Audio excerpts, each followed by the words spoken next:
If you're looking for a trusted and reliable source of news and information, check out my friends over at patriotpost.us. A link for them will be in the description box. So when you head over there and subscribe, tell them that ABL sent you.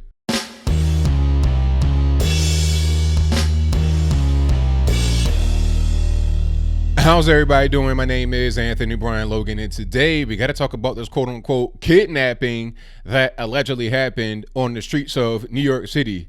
The story goes as follows. A 16-year-old girl is just outside with her mom minding her own business. Here comes a nondescript vehicle. Some guys, or at least one guy, jump out. They snatch her up, take her in the car, and then they bounce. They leave. She's kidnapped. It's this, search all over the city. You got posters talking about, have you seen me? All this, that, and the third. All kind of things on the internet, of course, they start to pop up. All kind of rumors. Oh, it's a human trafficking ring. It's white supremacists. It's all kind of stuff going on. And when I heard the story, I'm like, okay, let's just wait a minute to see what happens. Make sure that she's okay, if she comes back or whatever. And we just pause for a moment to see what's going on. I did not think right away that it was a hoax. That wasn't even in my mind. But of course, unfortunately, this was a hoax. This is really crazy, really unfortunate, and there's a whole lot to get through in this particular story. So I'm gonna start from the very beginning. Now, this 16-year-old black girl, Karol Sanchez, is originally from Honduras. Her mother wanted to move the family back to Honduras for some reason. I don't know why. That was not revealed. And before I even go any further, my question would be, why are you trying to go back to Honduras? If you're here in America legally, then why go back to Honduras? I mean, you've made it. You became a naturalized citizen. You're over here. You're doing your thing. You're in the promised land, right in New York City. There's better opportunities out there, better money, better economics. You might have family back home you're trying to send money back to. So why would the mother try to move everybody, including the young girl, back to Honduras? The question here is, are they here legally? I'm reading different things talking about, oh, they were here visiting family and all this, that, and the third. Okay, how long you been here? And when you plan on going back, are you on a visa? Did your visa expire? Did you come across the border illegally? How did you actually get to New York City? How long are you there for? What is your legal status? That's what I want to know. I asked that question and some may say, oh, you're being racist, ABL. Nah, it's a legitimate question. If you've made it to America from Honduras, why would you want to go back? Because the left, they always say, oh, they're coming across the border illegally because they're running away from persecution and the drugs and the violence and the crime.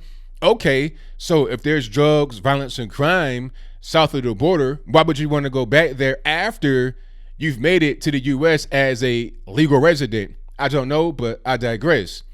The point is that the mother wanted to go back to Honduras to take the whole family with her. The girl did not want to go, so she confessed to police that she staged this whole kidnapping to prevent that from happening.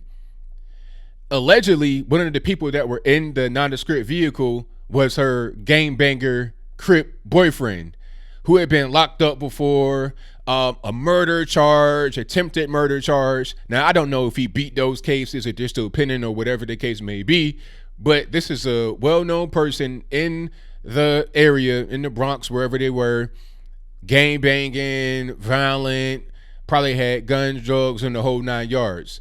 So rather than going back to Honduras with your mom, you want to stay in New York, which is understandable, but you want to stay with your gangbanger boyfriend. And he was allegedly involved with the so-called kidnapping. All right. So you got this guy in all kind of trouble. You got a murder charge on the head, attempted murder charge. You got a false kidnapping, all kind of charges. This is a bad individual. All right. It's almost like where are you going to be safer, in Honduras, where the murder rate is just astronomical, or in New York with your gangbanger boyfriend who may put you in a situation that could be worse than Honduras? I don't really know, but I'll move on. This situation is yet another case of the boy who cried wolf. In this case, it's the girl who cried wolf, but the same situation, the same rules apply. When you keep saying, a thing is happening that's not happening. People stop believing it. Okay. Juicy Smollett, of course, that's the most famous case in recent times. It ain't the first case that ever happened, of course. This has happened many times before, which is why the story of the boy who cried wolf is there. It's been around for hundreds of years. It's not a new thing. But the most recent case is Juicy Smollett. You know, the whole fake hate crime, talking about is these two big rednecks in 30 degrees below weather in Chicago, talking about this is MAGA country. They got lynching rope and bleach in the spray can, all kind of dumb stuff. They wound up being these two big bodybuilding Nigerians staging the whole thing that know Jesse, that got paid from Jesse with a check. I mean, how many times must we see these things before we realize that it's not going to go over? You're not going to be able just to get that off. Okay. The case with this girl could have actually went somewhere, but maybe she just got cold feet or something, because the officers were right in the middle of the street looking at a poster, hoping that she was okay. And she walked right up to him, right in the same spot where she was quote unquote kidnapped from earlier in the day, week, or whatever the case may be. She probably just said, okay, I'm on the news, I'm everywhere. This might kind of get out of control. Let me just stop it right now. Where's her brain power at?